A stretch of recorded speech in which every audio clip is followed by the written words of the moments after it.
Let's now go to Miss Kate at the heart of Random Republica. Miss Kate, good afternoon. Hi, good afternoon. My question is for Alexa and Rob. Kasi kilala si Erik Matti sa ganito mga klase ng pelikula. Pero how would you describe his approach in directing the intimate or daring scenes? How much freedom was given to you? All of it. All of the freedom. We were, he gave us the chance to display how we would do it. And then he instructed us on some parts, choreographed everything. So, and he's very fun to work with. So it just makes it a lot easier for us both. Alexa. Well, si Direk Erik po, first and foremost, before everything started, even as he, gave me the role po, sinabihan niya na po ako what the movie would entail, if I was willing to do it. And then he briefed everyone. He told everyone that this is my idea, this is what I want to show.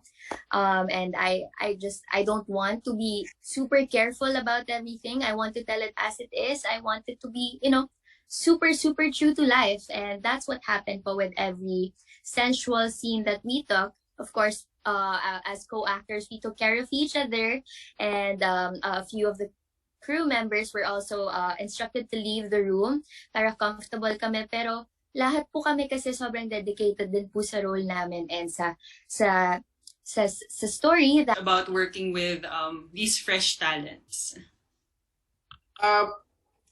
I've worked with a lot of young actors, and a lot of times, a lot of them are quite conscious of how they'll eventually come out in the movie.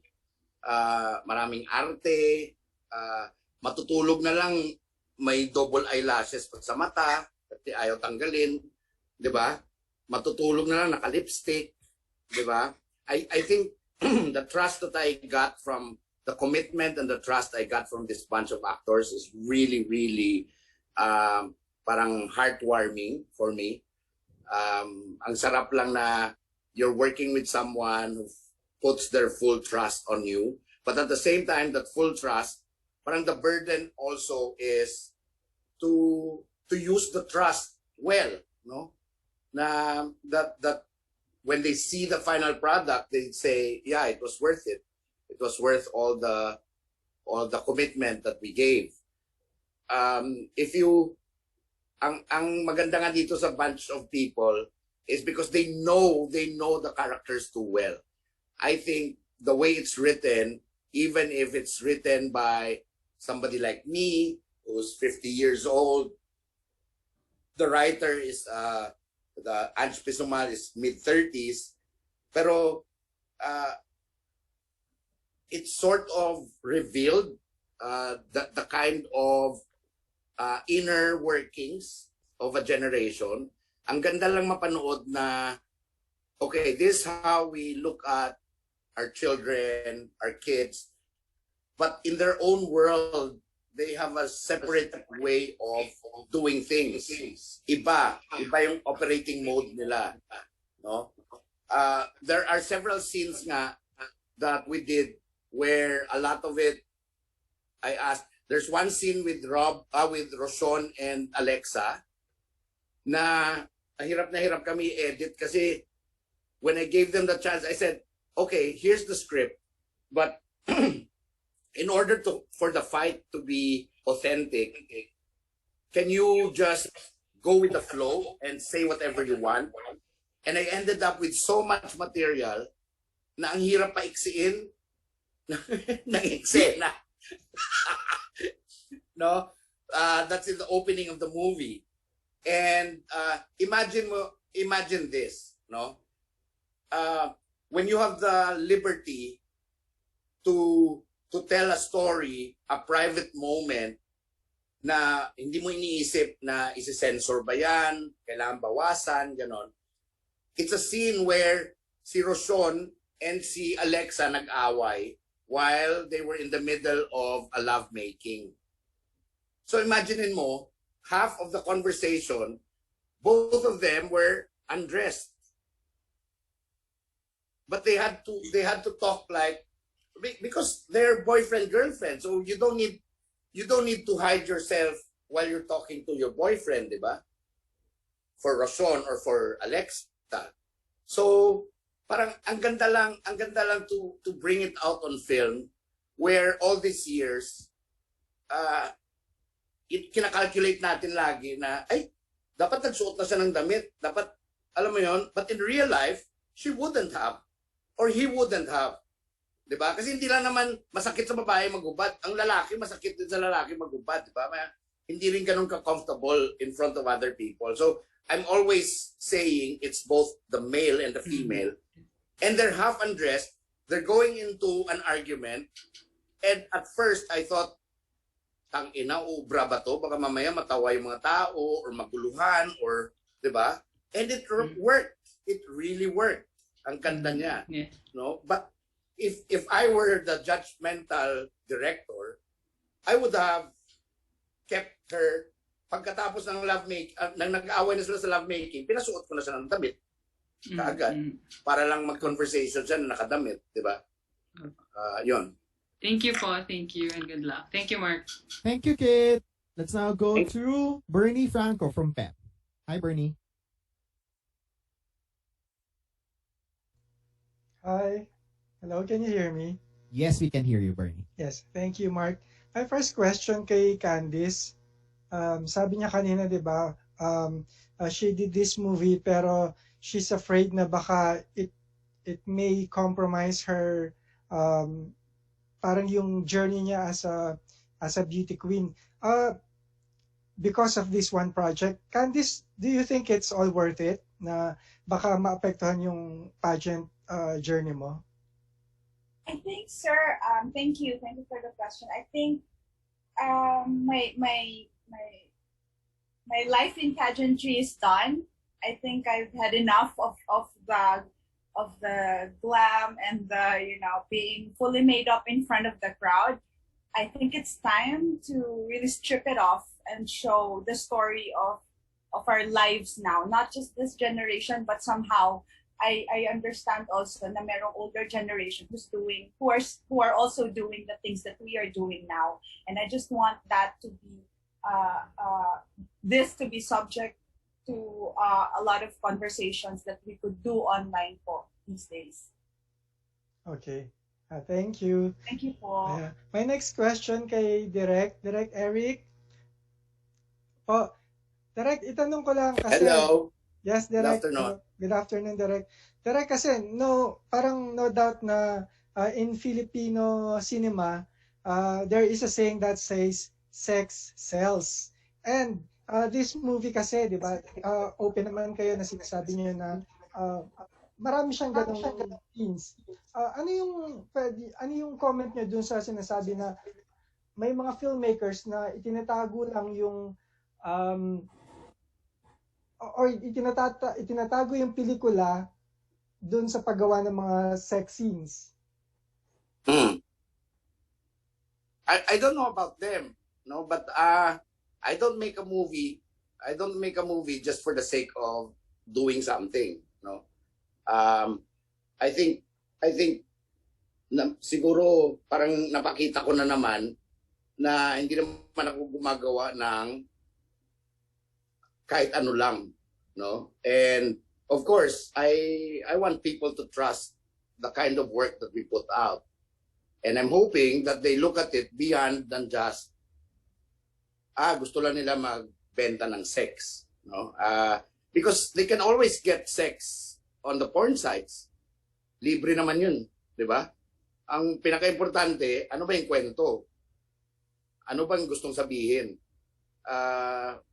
Yun, I think doon na ako. I trust that people can see it through that lens, no? Pero siyempre, before man nila mapanood, siyempre maraming kuro-kuro, hindi ko na ma-control. And as much as pwede rin uminit ang ulo ko, pero hindi ko naisipin muna, di ba? Yan. Well said, Direk. Direk, last question. 3 words to describe the movie.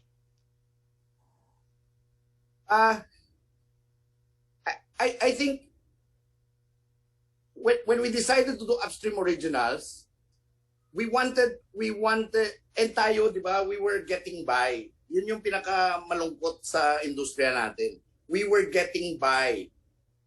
Meaning, parang kung ano lang, uy, pasalamat na lang tayo, ayan gumawa tayo, ayan, gumawa tayo Zoom movie. Wala yan lang kaya namin gawin eh.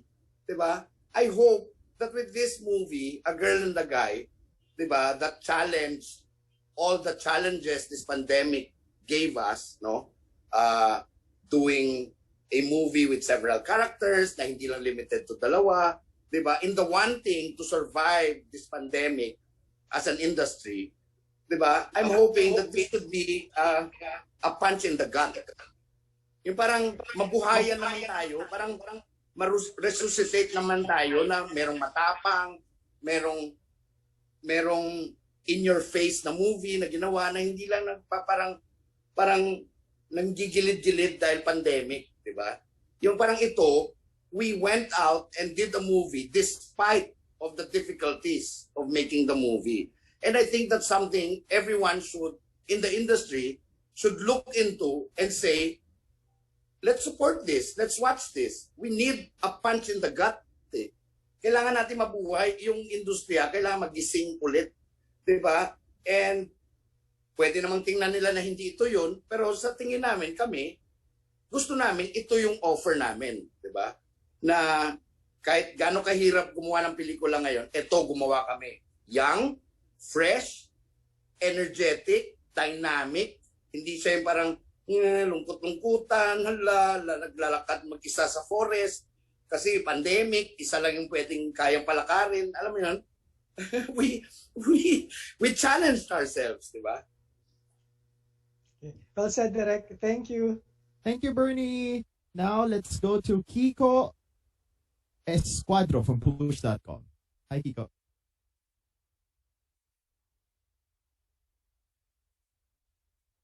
Kiko?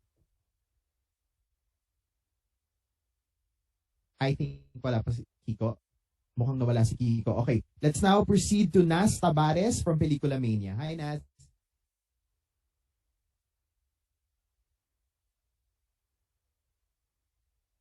Nas, we can't hear you, Nas.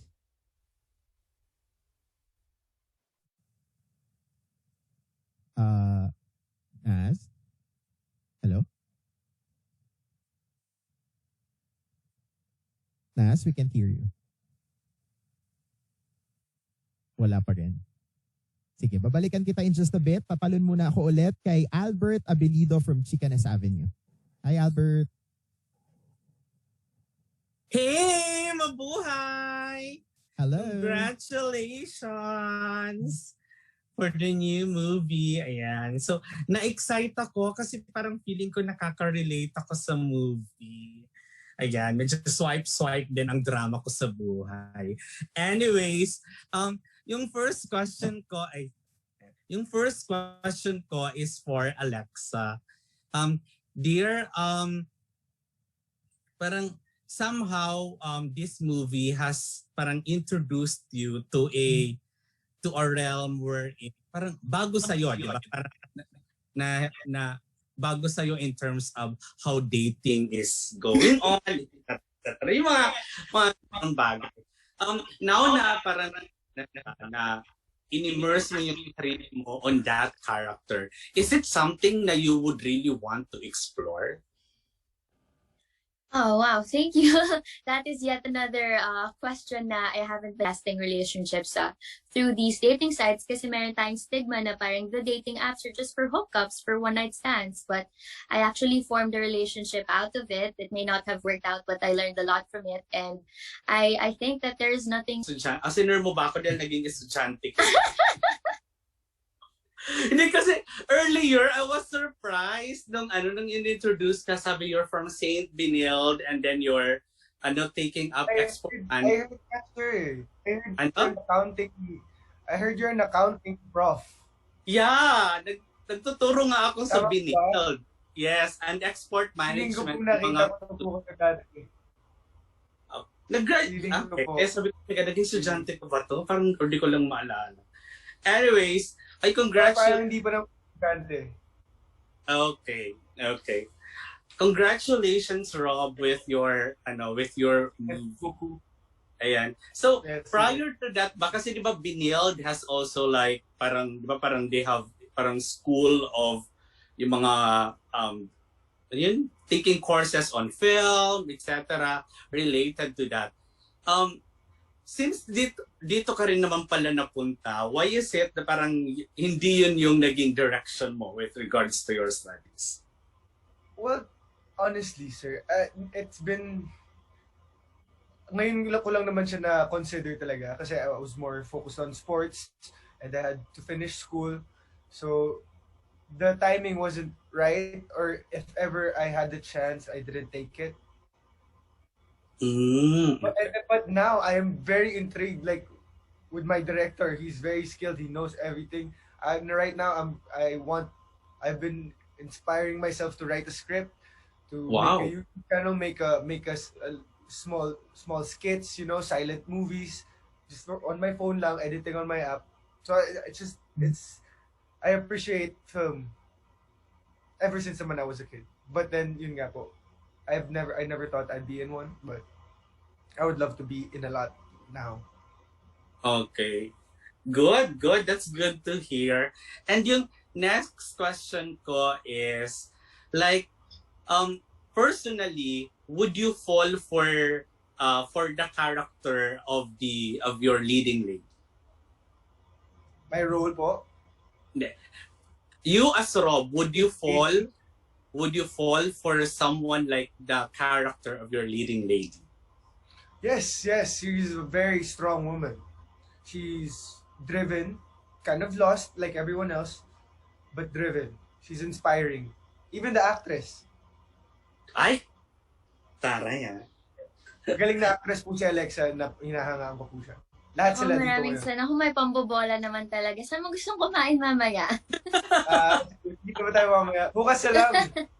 Thank you for that, Rob. Nako, marami po kaming natutunan sa isa't isa ni Rob talaga. And this is something I always want to say in our press cons, that Raf and Fiona in the film is pretty much Rob and Alexa in real life. It's so nice to say that because it's so true. And I'm so excited for you guys to watch the film, yeah. And yung last question ko, Rob, is, kasi di ba, yun na nga, parang your newbies, kayo Alexa, and then parang at itinabak kayo agad sa isang movie na sa mong matapang with regards to, not only with the views, but also with yung physical intimacy and everything, ganyan. How was it executing for both of you? Nabaguhan kayo at ganun yung mga klaseng eksena na gagawin ninyo? Well, syempre po hindi mo siya makikita sa lahat ng pelikula. Iba din yung atake ng director namin. Iba din yung mabibigay namin. So that set us way different already. But, all along, I thought it's a great film. It was really well done. Mm-hmm. Sa'yo, Alexa, paano pala yun? Parang ito unang sabak sa pelikula, ganito agad yung mga eksenang gagawin. At ang kapareho mo pabaguhan din.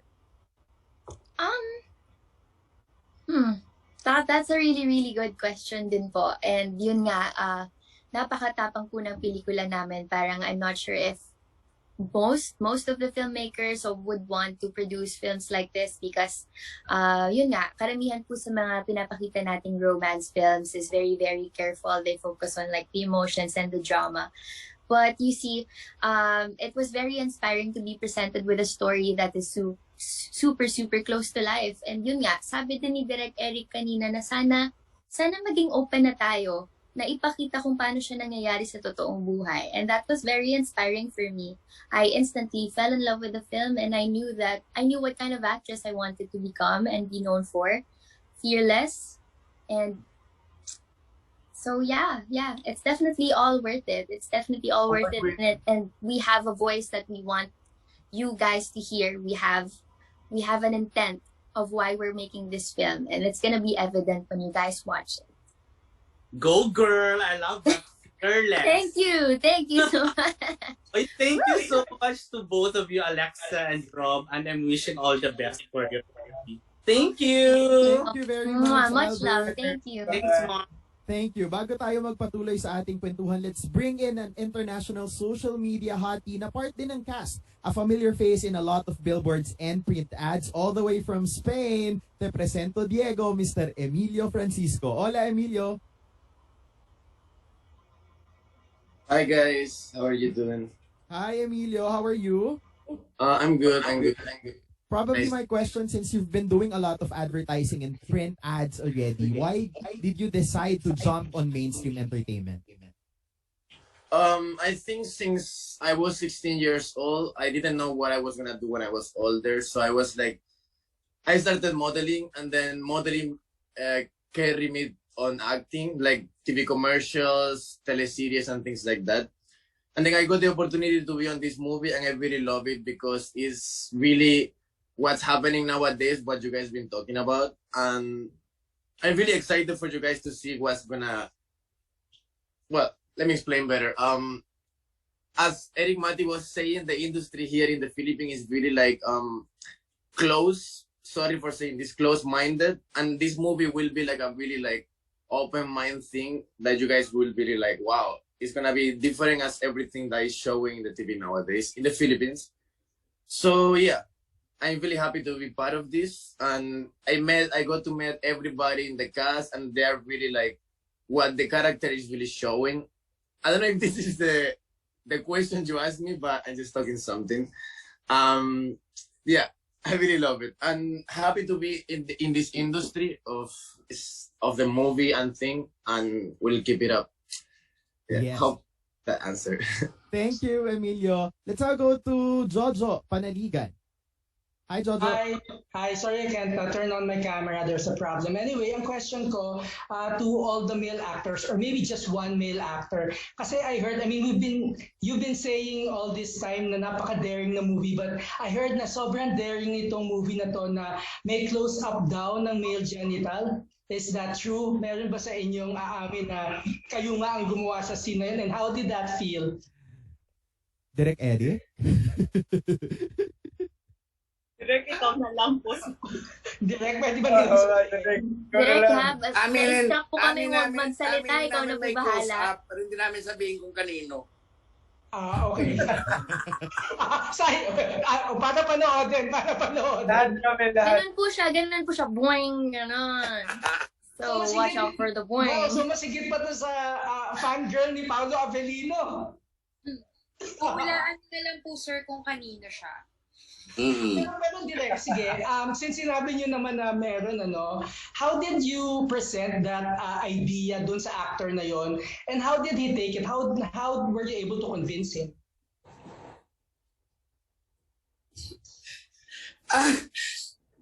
Again, I think without hindi ko gagasgasin yung tiwala, di ba?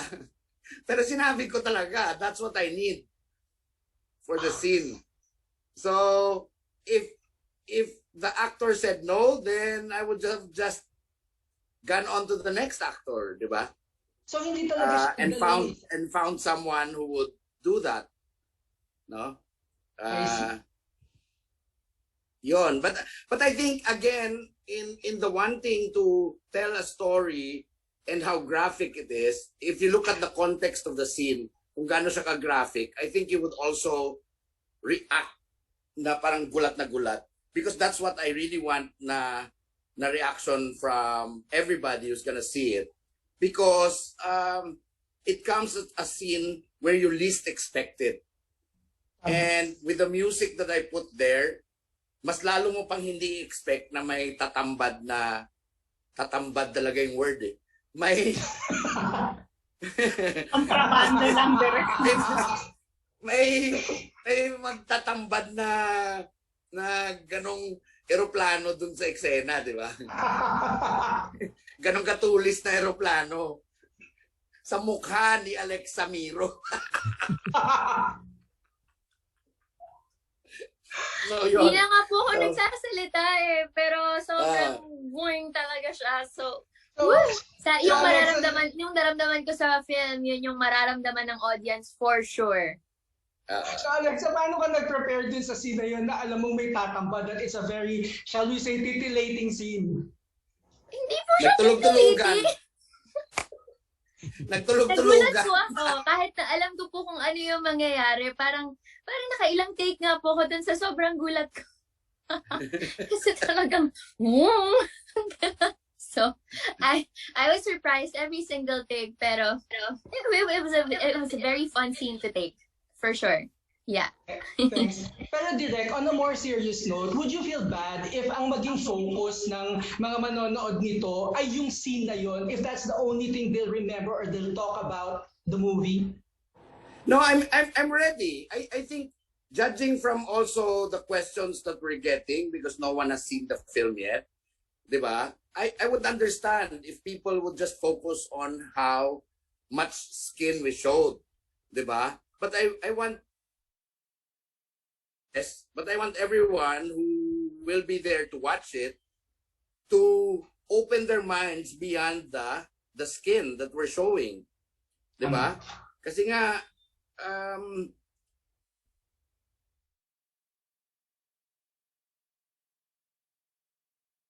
na yan, not just with people, nudity with animals as well, that you're gonna see in the movie, may isip mo kung bakit ganun siya katapang. Tama. And it's to frame this generation in a certain way. Right. Ang huling question ko, Direk, sa inyo, did you try na ilapit itong mga roles na to more established actors?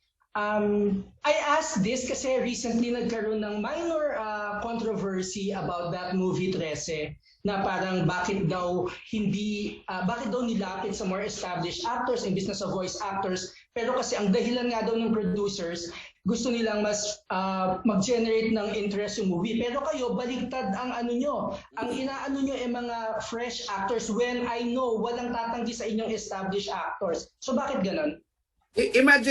Imagine this. I wrote a post a week ago what this movie is about, contextualizing it. I think if you look at Breakfast Club, Reality Bites, The Big Chill, yung mga movies na yan about a certain generation, di ba? Even you can consider Friends, no? You cannot stage a movie about an ensemble piece where there's popular faces immediately holding the story, handling the story, kasi it sends off the wrong signal.